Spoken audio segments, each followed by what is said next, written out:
Yes, ready, start.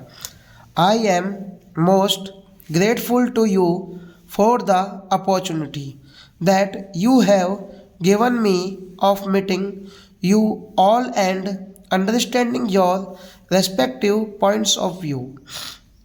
You know very well that I do not generally go to such function nor am I used to them.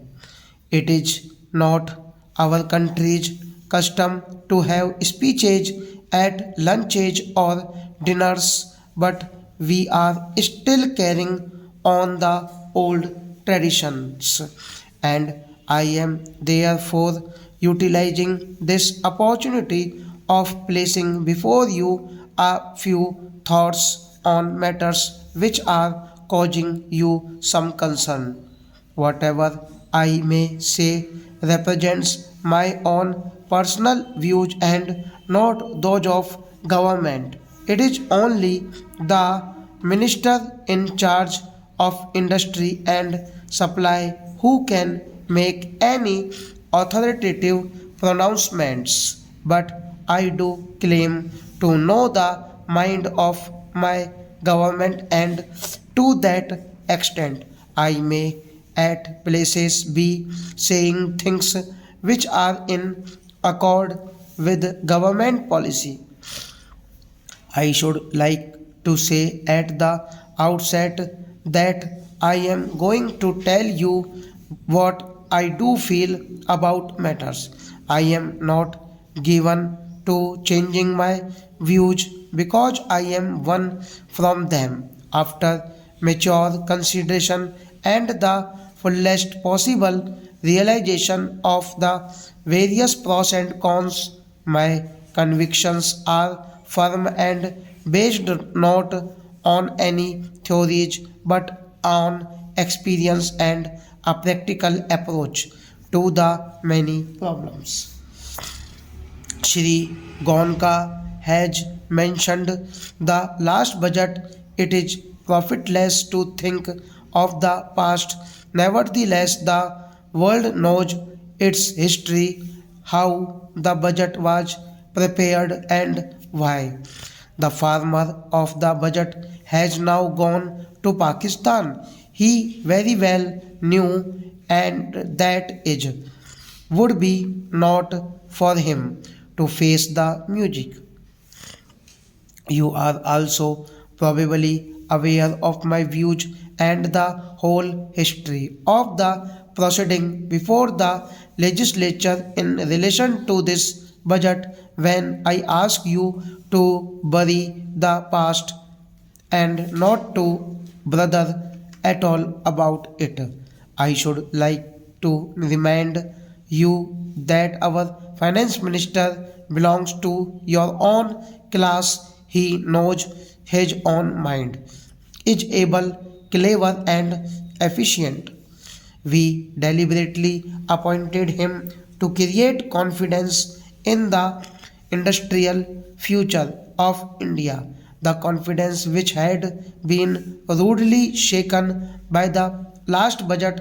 Our commerce minister is also an experienced industrialist, Dr. Mukherjee, the Minister of Industry and Supply, is not a congressman but an able, painstaking, and conscientious public servant. I am quite certain that all these ministers would like to secure your cooperation in making India industrially great. All the ministers are popular representatives. They represent you as much as they represent the poor. You should therefore disabuse yourself of any impression that the cabinet is in any way hostile to your interests. We all realize that no country can prosper without industry, nor can labor in the modern sense survive without industry. We have to a vast country with enormous potentialities. We have to see how we can all function effectively in its interest.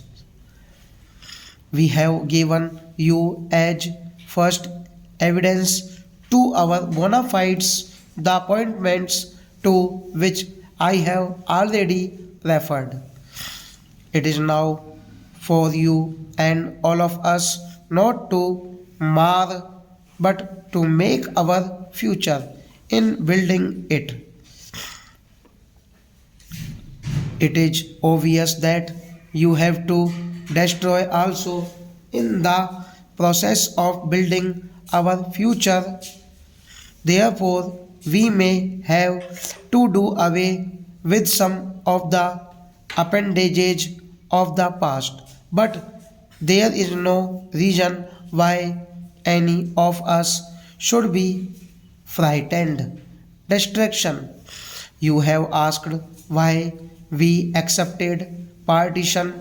It is a long story, but you should be able to appreciate matters better because Calcutta had tasted the bitter experience of the League ministry. Businessmen thought of leaving the city, but I advised them to stay on because I was certain that no power on earth could take away Calcutta from India. Although, therefore, we all have to suffer the below end shock of partition. If we are able to extract good hour of evil, I have not doubt that we shall eventually profit and loss in the transaction. We have not to settle down to the task of reconstruction. In the last few months, we have had to shoulder a burden that would have broken the back of any government. But we have, I feel confidence, been able to acquit ourselves credibly in dealing with this critical time.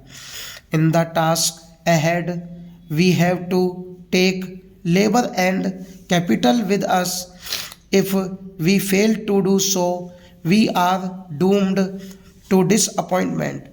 I have no doubt whatsoever that the conflict between labor and capital, and may I say also the government at this stage, would be nothing but ruinous to the country. We have just now finished one chapter of exploitation. We should see that we do not find ourselves entering into another chapter in which we are exploited by a different type of forces which nevertheless are destructive and even more dangerous because they are internal. We must remember that socialism in England came after the latter had advanced considerably on the road to industrialization. I am convinced that any promotion of a conflict between labor and capital at this stage would deal a disastrous blow to India's industrial future. Stop.